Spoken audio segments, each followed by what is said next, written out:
માનનીય અધ્યક્ષાશ્રી, મહામહિમ રાજ્યપાલશ્રીના અભિભાષણના સંદર્ભે જે આભાર પ્રસ્તાવ લઈને સાથી ધારાસભ્યશ્રી આવ્યા છે એના સંદર્ભે વાત કરવી છે. માનનીય અધ્યક્ષશ્રી, મારા સાથી ધારાસભ્યશ્રી મહામહિમ રાજ્યપાલશ્રીના અભિભાષણના શરૂઆતના જે અંશો છે એના સંદર્ભે જો આભાર પ્રસ્તાવ લાવ્યા હોત તો અમે પણ એ આભાર પ્રસ્તાવને સમર્થન કરેત.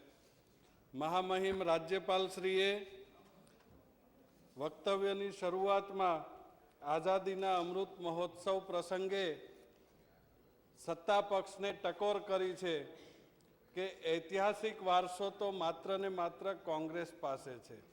ભારતીય જનતા પાર્ટી પાસે એવો કોઈ ઐતિહાસિક વારસો નથી કે આઝાદીના અમૃત મહોત્સવ પ્રસંગે યાદ કરી શકાય. માનનીય અધ્યક્ષાશ્રી, જેમ આજે સવારથી આંતરરાષ્ટ્રીય મહિલા દિવસ નિમિત્તે અભિનંદનોની વર્ષા થાય છે, એવી જ રીતે મારા સાથી સભ્યએ કદાચ માતૃ સંસ્થાની પણ અભિવંદના કરી હોત તો અમે પણ આ આભાર પ્રસ્તાવને સમર્થન આપેત.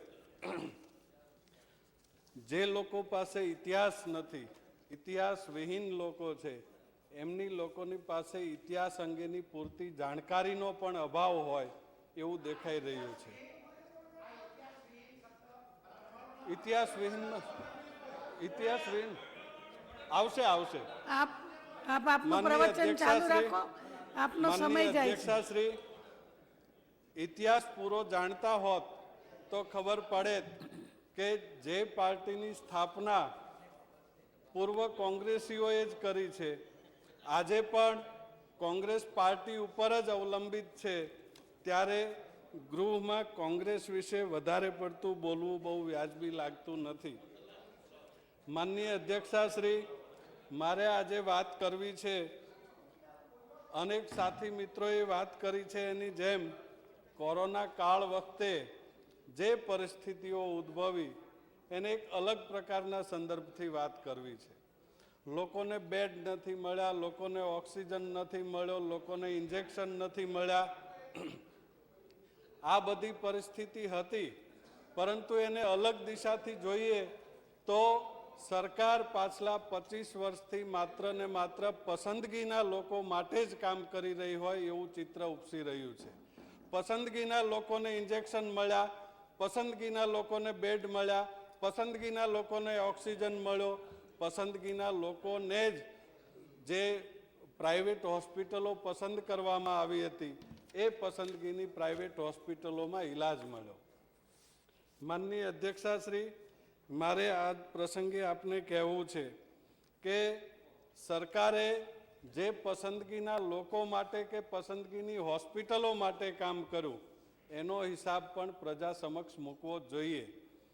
જે લોકોની પહોંચ સંગઠન સુધી કે સત્તાધારી પક્ષ સુધી નહોતી એવા લોકો, જે લોકોને નથી તો બેડ મળ્યા, નથી ઓક્સિજન મળ્યો, નથી રેમડેસિવિર ઇન્જેક્શન મળ્યા, એ લોકોને કોઈ જ પ્રકારની સુવિધાઓ મળી નથી, એના માટે જવાબદારી સરકારે લેવી જોઈએ. માનનીય અધ્યક્ષશ્રી, ખાનગી આપની પાસે 2 મિનિટ છે.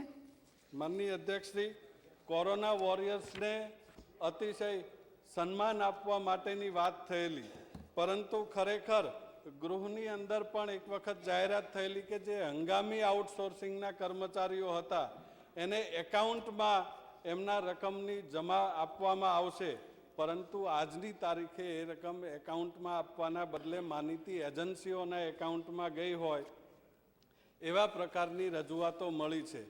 એ કર્મચારીઓ માટે પણ સરકારે વિચારવું જોઈતું હતું. એ દિશામાં પણ સરકાર જાણે પસંદગીની એજન્સીઓ માટે જ કામ કરી રહી હોય એવું લાગે છે. માનનીય અધ્યક્ષાશ્રી, સરકારી વિભાગોમાં અધિકારીઓ બદલાય એટલે કામ કરવાની પદ્ધતિ બદલાય, પરંતુ આરોગ્ય વિભાગની તો પરિસ્થિતિ એવી છે કે અધિકારી બદલાય એટલે સોફ્ટવેર બદલાય. આજ સુધીની અંદર મમતાથી અને ટેકો પ્લસથી શરૂ કરી અને અલગ અલગ પ્રકારના 16 જેટલા સોફ્ટવેર અલગ અલગ ટાઈમે આવ્યા છે. એ સોફ્ટવેરથી દર્દીઓને કે લોકોને શું ફાયદો થાય છે એ તો સરકારે જણાવવું જોઈએ. એના બદલે સરકારે એ દર્દીઓ માટે કશું કર્યું હોત, હોસ્પિટલ માટે કશું કર્યું હોત તો એ કદાચ આપણે એ લોકોનો જીવ બચાવી શક્યા હોત. માનનીય અધ્યક્ષાશ્રી, જે કર્મચારીઓને ઇનિશિયેટિવ બાકી છે એના માટે પણ સરકારને માનનીય રજૂઆત શ્રી કરું છું. જિગ્નેશ કુમાર સેવક.